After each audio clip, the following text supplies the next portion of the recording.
தலைவர் விஜய் வழங்கிய 20 லட்சம் ரூபாவை திருப்பி அனுப்பிய பெண்ணால் பரபரப்பு ஏற்பட்டுள்ளது. கடந்த மாதம் 27ஆம் தேதி கரூரில் தமிழக வெற்றி கழகத்தின் தலைவர் விஜய் பிரச்சாரம் மேற்கொண்டார். அதில் ஏற்பட்ட கூட்ட நெரிசலில் சிக்கி 41 பேர் உயிரிழந்தனர். இந்த நிலையில் விஜய் தரப்பில் இருந்து பாதிக்கப்பட்டவர்களின் குடும்பத்துக்கு 20 லட்சம் ரூபாய் வழங்கப்பட்டது.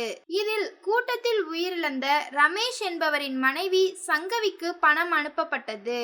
விரைவில் நேரில் சந்தித்து ஆறுதல் கூறுவேன் என விஜய் கூறியிருந்தார். ஆனால் நேற்று மாமல்லபுரத்துக்கு வர வைத்து ஆறுதல் கூறினார். இந்த நிலையில் சங்கவி தனக்கு வழங்கிய 20 லட்சம் ரூபாவை திருப்பி அனுப்பியுள்ளார். தனக்கு தெரியாமல் இறந்த கணவரின் அக்கா மற்றும் அவர்களது குடும்பத்தினர் விஜயை பார்க்க சென்றதனாலும் விஜய் நேரில் வராத காரணத்தினால் பணத்தை திருப்பி அனுப்பியதாக தெரிவித்துள்ளார்.